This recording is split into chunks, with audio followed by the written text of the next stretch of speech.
Hi, this is Dr. Go. Today I'd like to discuss the theme from Twinkle, Twinkle, Little Star of Suzuki Book 1. Now I've already done some tutorials on variations A, B, C, D, E, okay? But the theme kind of brings everything together, okay? But before we talk about bringing everything together, the first thing I teach on the theme after they've done the variations is actually left-hand pizzicato. Now I'm not going to go into the technicalities of left-hand pizzicato now, because each person, they're a little bit different. They should work with their own teachers, okay, to learn how to correctly do left-hand pizzicato. There are many types of left-hand pizzicato. I myself, I practice 4 or 5 different types. 1, 2, 3. I practice 5 different types of left-hand pizzicato, okay? So, but each person should develop their own left-hand pizzicato with their teachers, okay?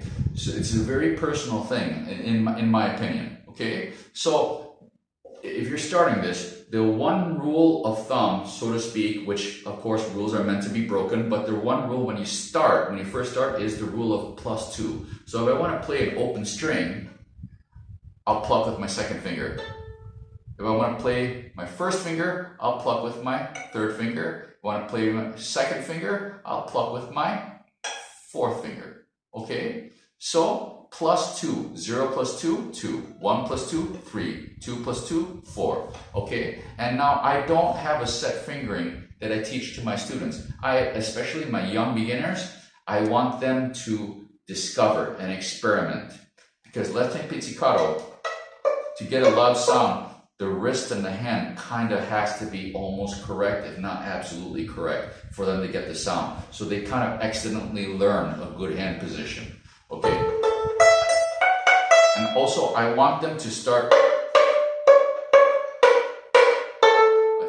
to feel, what it is to get under the string and, get a string sense from this exercise, okay? Now, once they have that, then we start putting everything together from variations A, B, C, D, E, okay? So, A, let's review those tutorials. So A was here, from the middle of the frog to the end of the silver lining, with a supinated position. B was the pronated position, going to the bridge to try to reduce the thumb pressure. Yeah, a lot of people like to squeeze on the thumb, and it's stuck here, or even worse, it goes down here. But if done properly, by the second bow, it should be at the bridge. Okay, now variation C, it was putting those together. The variation A and B with the introduction of the C shape, okay? I might not have explained this last part so well in my tutorial on variation C, but here it is. You want to make the letter C, okay? So there, from the frog to the silver lining, I'm going from the middle contact point to the bridge. This is part of my feathering. From the end of the silver lining to near to the tip, or where I'm going, I'm going to go straight down. So this is the straight part. Okay, now where I feel that I need to, change the angle of my arm, where it's going, like I did in variation B, in order to maintain a straight bow, that's when I employ variation B. And you can see the end of the letter C, yeah, the curve. So we're basically, and you get this nice straight bow. Let's speed up to here, and you get this. Yeah, okay, that's variation C. Variation D, you have the martelé, which helps teach not only the nice loose knuckles, okay, but it also teaches effortless catching of the string. Then we have the sultan, which is mobility of the shoulder blade. And then we had the ricochet, which is releasing the bow. Releasing the bow is very important, as you saw in the letter C of variation C. When we're at the ends, the bitter ends, you want to release for a nice smooth bow change. And let me show that in the theme. So release here so you can feather the chain. You don't want to stop the bow in the string. You want a legato stroke.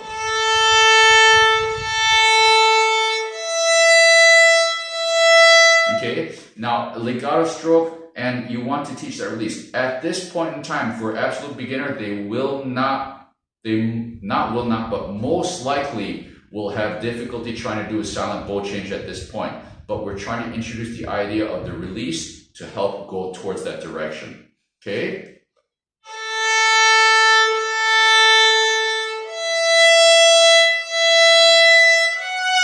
Okay, so, and then the basic idea of this is that all the quarter notes, we use half the bow, all the half notes, we're using the whole bow. In British notation, it would be all the crotchets, we're using half the bow, all the minims, we're using the whole bow, okay? So it would look, okay, without proper technique, but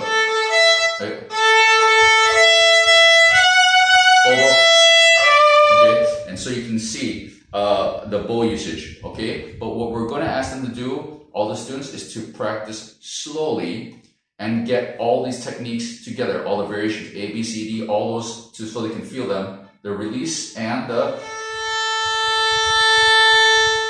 nice release bow change.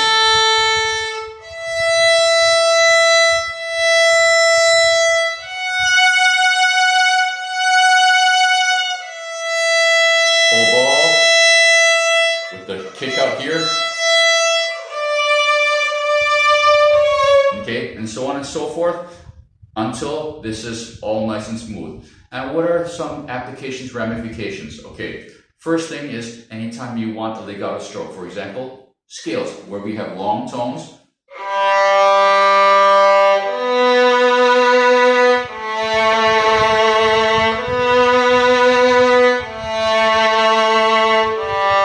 Okay, where you want a legato stroke, that's where you practice that. Now, what else? Anytime you have long runs with a long bow, like that, and that Kreutzer, or yeah, this Ernst. Okay, all of these you want nice, relaxed bow with releases at the bow changes. Okay, so I hope this has been helpful to those of you who have been following these tutorials. If you're working with a teacher and anything I said is contrary to what your teacher told you, please ignore me, listen to your teacher. And well, this is basically something for us to think about in our journey on the violin. Okay, I wish all of you the best. Cheers.